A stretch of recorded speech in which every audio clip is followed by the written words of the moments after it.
안녕하세요. 산촌귀농 10년차 산촌귀농 자연인 김강중입니다.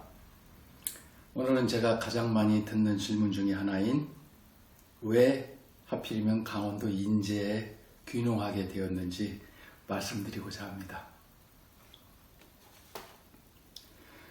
첫 번째로 제 기억에 인제 땅을 처음 밟았던 적은 대학교 2학년 때인가 설악산 등반했을 때 같아요.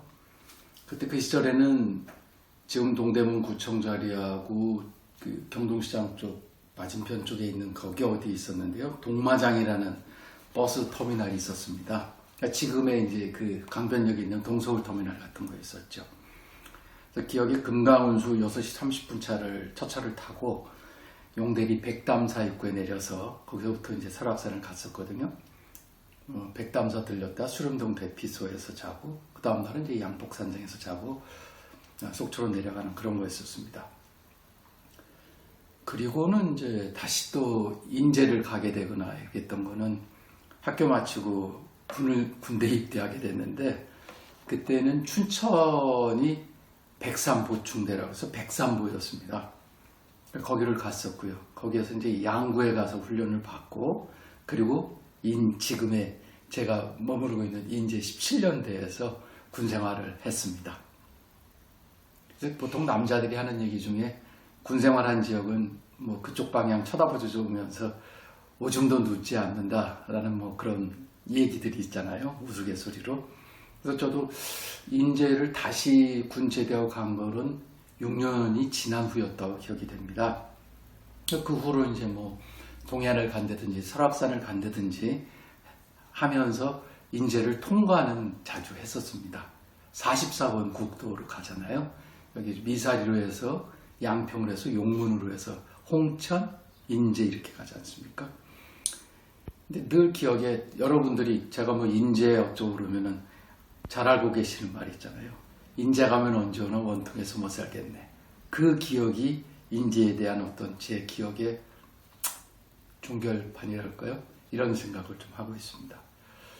두 번째로는 제가 이제 산에 다니는 걸 좀 좋아했기 때문에 인제하고의 인연이 있지 않을까 생각합니다. 설악산도 여러 차례 갔고 전봉산도 여러 차례 갔었습니다. 또 어떻게 생각하면 군 생활하면서 인제 지역의 어떤 산 지역이 산악 지역이 제 피 속에 마음 속에 들어가 있었는지도 모르겠습니다. 세 번째는 이제 귀농 귀촌을 결심을 하고 약 2년 동안 전국을 샅샅이 뒤졌습니다. 강원도 양구, 태백, 정원, 정선, 영월, 그다음에 경상도 김천, 전라도 장수, 무주, 순천 이런 곳을 많이 다녔는데 제가 이제 산촌 귀농을 하겠다고 마음 먹었던 것 중에 하나가 고냉지에서 농사를 짓고 싶었습니다. 왜냐하면 저는 저 아랫역 출신이기 때문에 산이 다 낮고 따뜻하죠. 근데 거기서 생산하는 것보다 고냉지, 추운 데서 하는 것이 훨씬 더 농산물이나 산채들이 좀 더 강하고 튼튼하고 영양소가 많지 않겠나라는 생각을 했었습니다.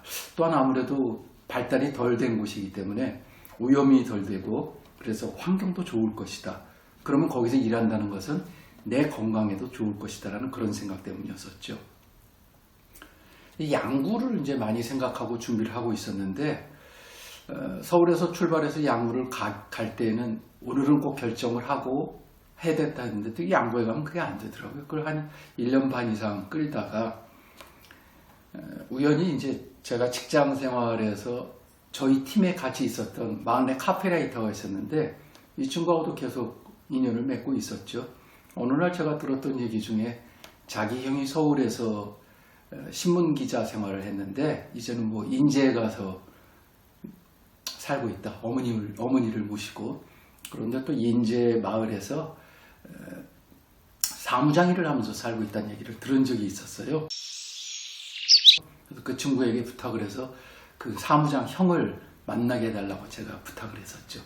그래서 가서 만났는데 쭉 얘기를 들어보니까 이 사무장은 귀농은 아니고 귀촌을 했어요. 그러니까 인제 와가지고 농사를 짓는 건 아니고 어머니하고 같이 살면서 집을 짓고 살면서 간단히 텃밭만 하고 그 다음에 이제 마을에 어떤 사무장 일을 하면서 거기서 수익을 창출하고 그러다 보니까 그런 뭐 기자였고 그러다 보니까 뭐 기획서를 쓴다든지 사업 계획서를 쓰고 그런 일에 좀 능숙해지면서 그런 것들. 그 다음에 이전에 이제 글을 썼던 사람이니까 어떤 회사에 사사를 써주고 이렇게 하면서 생활을 하는 형을 소개를 받았지요. 그러니까 제가 하고 싶었던 일을 설명을 했더니 그럼 바로 우리 뒷집에 살고 있는 후배가 적격이네. 그래서 제 멘토를 만나게 됐습니다.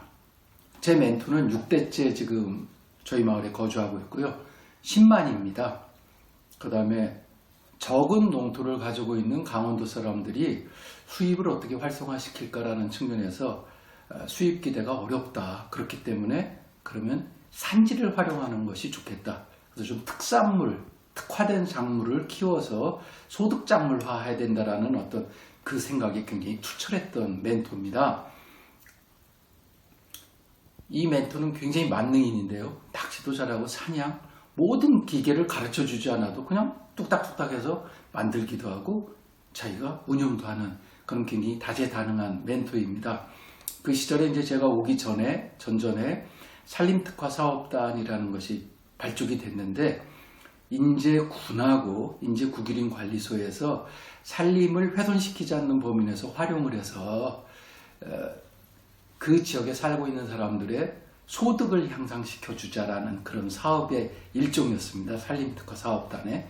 거기에 제 멘토가 단장 역할을 했습니다.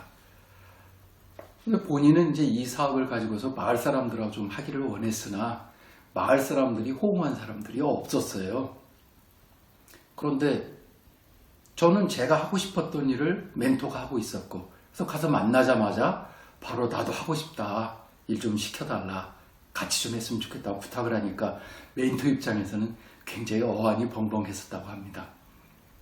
자기 마을에는 한 사람도 하겠다는 사람이 없었는데 서울에서 하겠다고 왔으니까요. 그것도 광고 회사를 하고 있는 사장을 하고 있던 사람들이 굉장히 놀랐었답니다. 그럼에도 불구하고 멘토 입장에서는 이 서울 사람이 과연 버틸 수 있을까? 그래서 마을 사람들한테 저 형 한 3개월이면 내려갈 거라고 그렇게 얘기했었다고 나중에 들었었습니다. 그런데 벌써 10년이 넘었지요.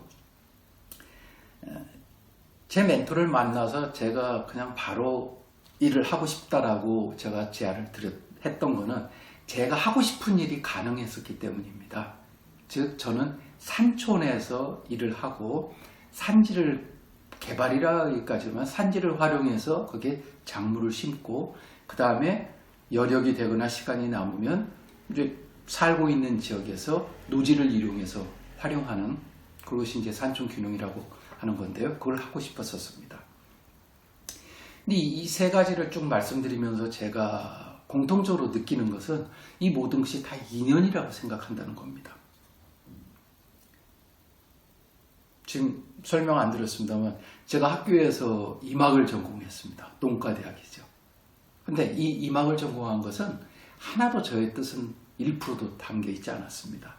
제 선친의 뜻이었습니다. 또한 두 번째로서는 군생활을 인제에서 할 거라고 누가 상상을 할 수 있었겠습니까?